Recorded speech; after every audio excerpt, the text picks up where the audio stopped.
اللہ تعالیٰ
یہ ذرا انداز تو دیکھو، یہ بخاری مسلم کی حدیث ہے، اللہ فرماتا ہے وہ کیا کہتے تھے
کو دعا لگ جاتی ہے.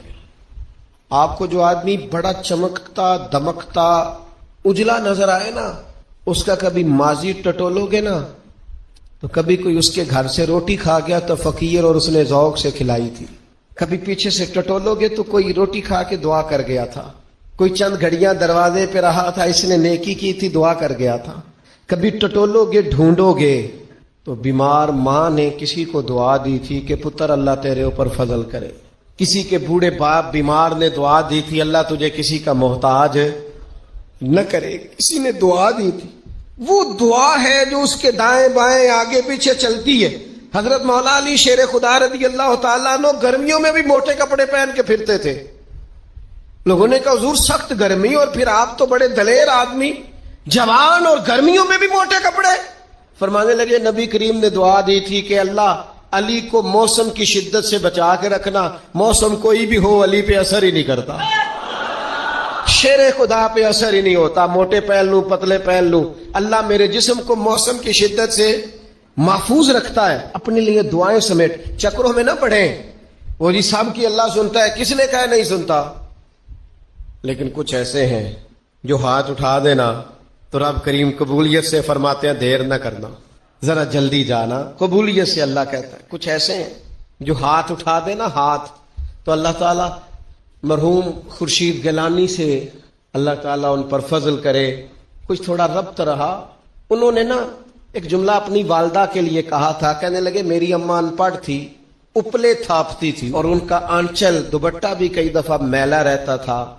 پر مرحوم گیلانی صاحب کہتے ہیں میری ماں کبھی میلا دوپٹہ بھی سامنے کر کے اللہ سے میرے لیے رحمت مانگتی تھی تو مجھے لگتا تھا مالک نے فضل فرما دیا.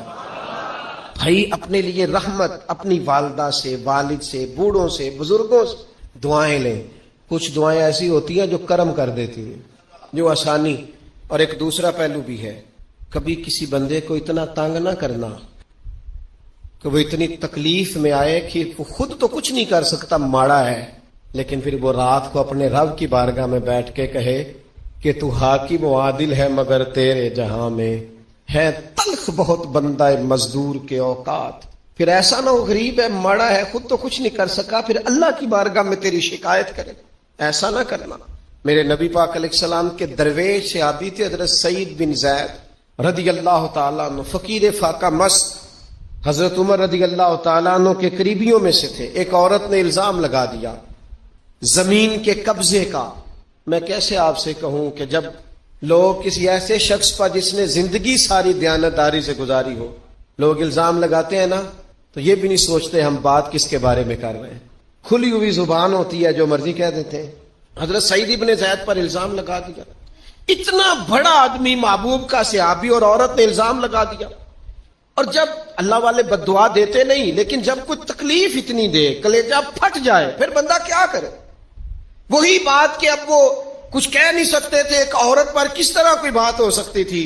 دونوں ہاتھ اللہ کی بارگاہ میں اٹھائے، یہ صحیح حدیث میں موجود ہے. دونوں ہاتھ اللہ کے حضور اٹھا کے عرض کرنے لگے مالک اگر یہ عورت جھوٹی ہے نا تو پھر اسے اندھا کر دے اور اس کی قبر اس کے گھر میں بنا دے. صحابہ فرماتے ہیں کہ حضرت سعید ابن زید کا تو وصال ہو گیا، زمانہ گزر گیا، لیکن ہم نے پھر اس بی بی کو اندھا ہوتے دیکھا ہے. پھر اس کے گھر میں کنواں تھا اور ہم نے اسے اپنے ہی گھر کے کنویں میں گر کے مرتے ہوئے بھی دیکھا ہے. اس لیے کہ جب آپ کسی کو تکلیف دیتے ہیں، جب آپ ستاتے ہیں، جب آپ وہ بات کرتے ہیں جو اس بندے میں موجود نہیں ہے، جب آپ جھوٹ بولتے ہیں اپنے نفس کی تسکین کے لیے، جب آپ زیادتی کرتے ہیں صرف اپنی انا کے لیے، تو پھر بعدوں کا دعائے ضرر نکلتی ہے منہ سے. دعائے ضرر، اور یہ رد عمل کے طور پر نکلتی ہے. نبی پاک رحمت للعالمین ہے، لیکن جب حضور گزرے نا ایک دن طواف بیت اللہ شریف کر کے تو کفار نے پھبتیاں کسیں، بار بار بلا بھلا کا. ایک طواف بھی حضور نے کر لیا، دوسرا بھی کر لیا، تیسرا بھی، اور پھر انہیں اوجڑیاں ڈالی، کئی تکلیفیں دی. تو اس وقت حضور نے پھر دعا کی تھی اے اللہ گن لے ان لوگوں کو، گن مالک ان بندوں کو، یہ اتنی تکلیف دیتے. حضرت صدیق اکبر فرماتے ہیں وہ جن کے لیے محبوب نے اس دن دعا کی تھی وہ چن چن کے بدر میں قتل ہوئے، سارے گن گن کے وہ لوگ قتل ہوئے. کیوں ہم کسی کو اتنا ستائیں کہ اس کے منہ سے پھر ایسے جملے نکلیں جو ہم سے سنبھالے نہ جا سکیں. حضرت سعد بن ابی وقاص، بخاری مسلم دونوں میں حدیث، حضرت عمر نے انہیں کوفے کا گورنر بنایا تھا، حاکم بنایا تھا. کچھ لوگ حسد کی وجہ سے نیک لوگوں پر تنقید کرتے ہیں، اپنے ذاتی حسد کی وجہ سے اللہ کے بندوں کو ستاتے ہیں، پھبتیاں کستے ہیں، زبانیں کھولتے ہیں. اور آپ فرماتے ہیں جس نے میرے ولی سے دشمنی کی میرا اعلان جنگ ہے. حضرت فاروق اعظم رضی اللہ تعالیٰ عنہ نے حضرت سعد بن ابی وقاص کو حاکم بنایا کوفے کا. تو کچھ لوگوں نے شکایتیں کی تو حضرت عمر نے کہا جاؤ پتہ کرو جا کے. معلومات کی تو ہر بندہ کہنے لگا اتنا اعلیٰ تو بندہ ہو ہی نہیں سکتا جتنے حضرت سعد بن ابی وقاص ہے. ایک بندہ کھڑا ہوا، صرف ایک. وہ کہنے لگا نہ تو یہ جہاد میں جاتے ہیں، نہ مال غنیمت صحیح تقسیم کرتے ہیں، نہ یہ عدل و انصاف کرتے ہیں. 3 شکایتیں